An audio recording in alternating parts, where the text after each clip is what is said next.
Halo, berjumpa kembali di channelku Wahid Surya. Kali ini aku mau share suka dukanya bekerja di minimarket berjejaring, katakanlah Alfamart dan Indomart.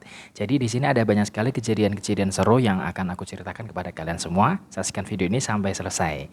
Dan sebelumnya aku pengen share untuk bergabung di minimarket berjejaring itu biasanya sering mengadakan seleksi dan hampir setiap hari itu ada seleksi. Seleksinya itu bisa di kantor pusatnya, kalau di Jawa Tengah itu ada di Semarang, atau juga terkadang mengadakan seleksi di toko-toko tertentu seperti itu. Untuk di Pekalongan sering mengadakan di Kartini, di Siwalan, yaitu dan lain sebagainya. Pokoknya sering mengadakan seleksi di toko-toko. Nah, kalau misalkan sudah bekerja, sudah mengikuti seleksi, kemudian biasanya langsung diumumkan lolos apa tidak. Kalau misalkan lolos, mengikuti training dulu di Semarang atau di gudangnya seperti itu kurang lebih selama 2 minggu, bahkan kadang bisa lebih cepat ya, 1 sampai 2 minggu. Kemudian setelah seleksi, lalu penempatan ditempatkan. Biasanya ditempatkannya ini di toko-toko yang tidak jauh dari rumah. Jadi misalkan kalian rumahnya di Pekalongan, maka penempatannya di toko-toko sekitar Pekalongan juga. Kemudian, untuk jam kerjanya, ini biasanya 8 sampai 9 jam kerja. Jadi kalau misalkan di toko itu ada beberapa jabatan ya teman-teman ya.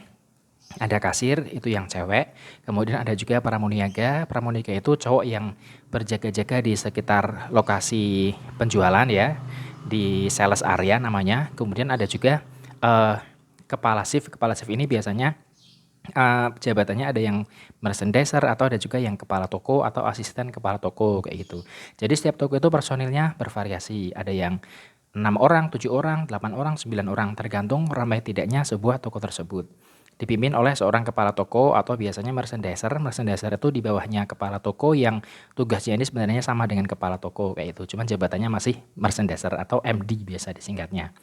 Nah, untuk gajinya biasanya yang pertama masuk untuk kasir dan pramuniaga ini adalah UMR sesuai, penempatan ya. Kalau di Kota Pekalongan saat ini pada tahun 2023 ini kurang lebih 2 juta lebih dikit lah kayak gitu.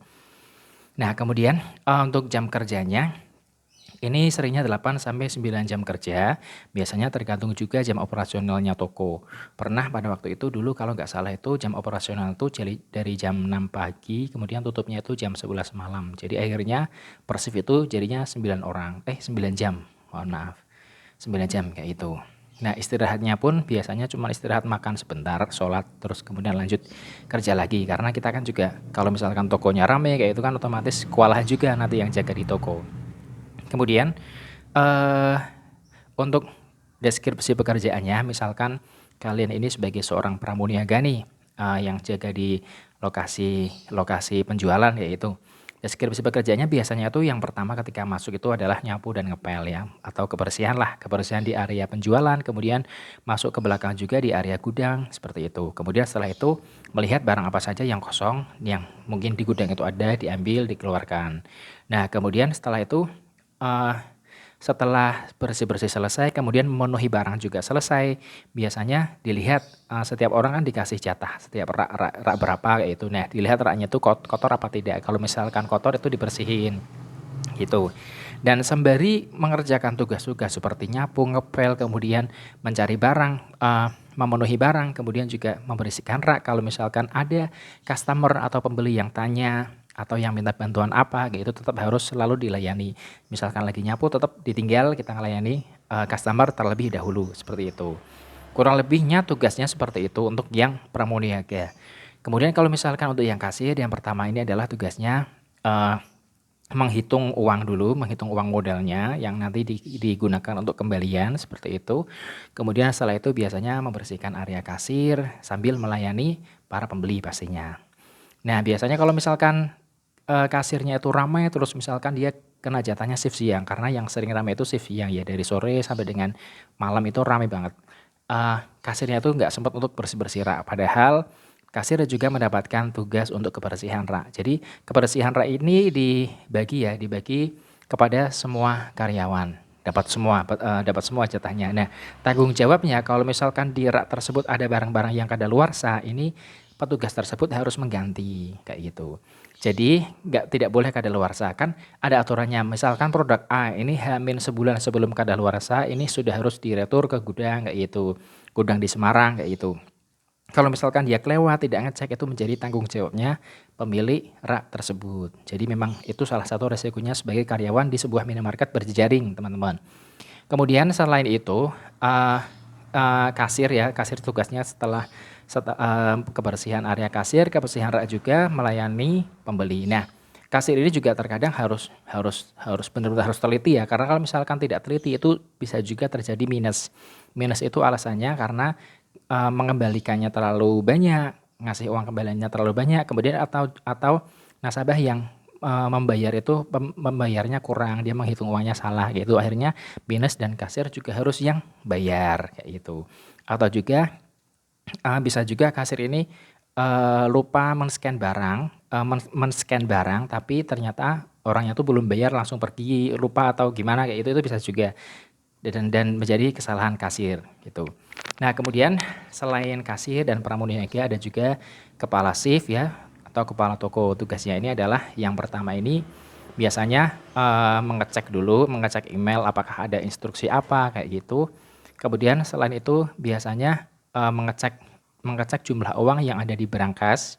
Kemudian mengecek barang-barang apa saja yang kosong, kemudian yang kosong tapi lama tidak datang itu bisa request barang juga, atau barang-barang yang promo yang penjualannya ini di toko tersebut rame, bisa juga mengirimkan permohonan order yang lebih kayak itu. Pokoknya lebih bersifat ke administrasi. Nah, biasanya kalau misalkan setelah administrasi selesai, ikut bersih-bersih di rak kayak gitu. Atau juga ikut melayani menjadi seorang kasir, karena kan dalam satu shift biasanya kasirnya satu. Nah, di komputer sebelahnya ini itu sebenarnya seorang kepala shift gitu ya, komputernya kepala shift. Nah, itu bisa juga digunakan sebagai kasir. Biasanya kalau misalkan kasirnya terlalu rame, otomatis dia juga ikut bantu agar customer-nya tidak antri terlalu lama gitu. Nah, ini teman-teman yang jadi salah satu ketidaksukaan para karyawan di sebuah minimarket berjejaring adalah kalau misalkan ada barang minus. Barang minus itu penyebabnya banyak. Ada juga yang penyebabnya ini kasir tidak men-scan barang sehingga otomatis di sistem itu barangnya stoknya masih 5 misalkan. Harusnya harusnya 4 karena dibeli orang. Nah, tidak di-scan otomatis barang tersebut tidak motong, stoknya tetap 5 dan akhirnya yang tanggung jawab adalah semua karyawan yang ada di situ. Kayak gitu. Dan setiap bulan itu pas dulu pada waktu aku kerja di minimarket itu, hampir setiap bulan itu pasti tebuk, teman-teman. Terkadang kecil, terkadang besar. Yang tidak disuka itu adalah adanya bisa dikatakan sindikat pencurian ya. Biasanya sindikat pencurian ini orang-orang yang plat mobilnya ini B ciri-cirinya, kemudian orangnya itu berbahasa Indonesia. Jadi orang bisa dikatakan orang-orang Jakarta seperti itulah. Pokoknya orang-orang dari daerah sekitar ibu kota, seringnya seperti itu. Kemudian orang tersebut biasanya masuk secara satu persatu, yang satu tugasnya mengecoh pramuniaga, yang satu tugasnya mengecoh kasir, yang satu tugasnya mengecoh kepala shift kayak gitu, dan yang satu baru beraksi. Yang beraksi ini biasanya memakai pakaian yang lebar ya, teman-teman ya. Kemudian dimasukkan sakunya itu ada banyak dimasukkan ke dalam pakaian kayak itu. Dan objek yang dicuri adalah barang-barang yang harganya mahal. Seperti contohnya adalah susu ya, susu Envagro, Enfamil itu kan harganya kan ratusan ribu ke atas. Itu yang sering dicuri. Kemudian parfum-parfum yang harganya mahal ya, yang harganya 100 ribu, 100 ribu, 100 ribuan lah kurang lebihnya lah, atau 50 ribu ke atas itu sering juga menjadi objek pencurian. Atau coklat-coklat mahal, Silver Queen Canggih Bar kayak gitu. Karena kan mereka bajunya kan longgar, besar kayak gitu ya. Jadi dimasukkan itu nggak begitu kelihatan kayak gitu. Nah, biasanya kalau misalkan kena sindikat seperti itu, dalam 1 bulan itu kita bisa minus sampai jutaan rupiah. Dan per orangnya ini aku pernah sampai 400 ribu kurang lebihnya, sekitar segitu 400 ribu. Bayangkan ya gaji UMR kena 400 ribu, ya lumayan banyak sekali potongannya. Dan pada waktu itu juga aku UMR-nya masih 800 ribu karena saya udah lama juga dan kena potongan segitu. Ya tapi memang itu tidak menyalahkan manajemen ya, karena memang agar karyawan sendiri juga harus berhati-hati. Karena kalau misalkan tidak dibebankan kepada karyawan, malah bisa jadi karyawannya sendiri yang mencuri, yang curang seperti itu. Jadi memang harus benar-benar hati-hati. Hati-hati dalam arti hati-hati terhadap pencuri, baik pencuri itu dari luar maupun dari dalam ya. Ini sedikit cerita, aku juga pernah teman-teman menemui teman yang mencuri, teman sesama sesama pramuniaga kayak gitu ya. Jadi, teman ini sering sekali minum-minum atau makan barang-barang yang ada di situ dan dia alasannya ini sudah di-struk, ini sudah dibayar di kasir kayak itu gitu ya. Dan tapi lama-kelamaan kok barang-barang ini sering minus, yang dia minum, yang dia makan, yaitu seperti roti, biskuit, kemudian susu susu susu ataupun minuman lainnya seperti itu sering minus dan akhirnya setelah lama-lama dicek ternyata dia nggak nge-stroke atau nggak dibayar, cuma diambil dimakan gitu. Jadi suatu saat dijebak pada akhir shift itu semua semua tempat sampah dikosongi. Nah pagi hari kok ada bekas roti sama bekas minuman itu. Nah ini siapa yang bayar? Kemudian dicek ternyata kok minumannya minus, rotinya minus kayak gitu. Nah akhirnya barang-barang itu dikumpulkan kemudian disidang bareng-bareng dan dia akhirnya mengakui kesalahannya. Dan ternyata yang dia lakukan ini sudah berlangsung selama bertahun-tahun teman-teman, baru ketahuan pada waktu itu. Sudah berjalan selama bertahun-tahun, artinya dia sudah merugikan toko sekian puluh juta. Akhirnya dia hanya apa namanya,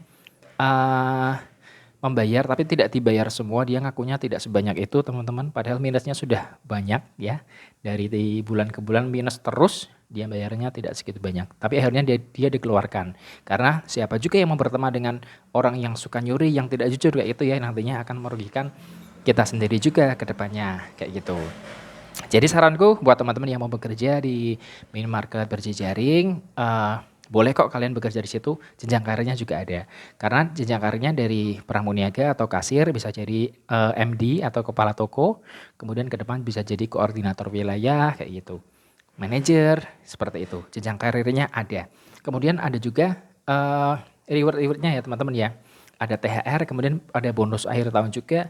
Kemudian setiap minggu itu ada reward produk-produk yang diunggulkan. Setiap minggunya pasti ada 2 minggu sekali.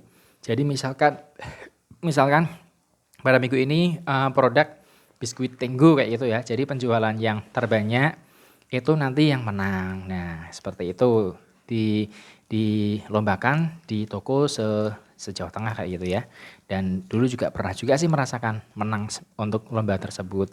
Jadi kalau misalkan menang itu memang benar-benar harus dipromosikan terus-menerus, setiap karyawan, nggak hanya dari kasirnya, nggak hanya dari kepala tokonya, tapi semuanya juga harus mempromosikan ya.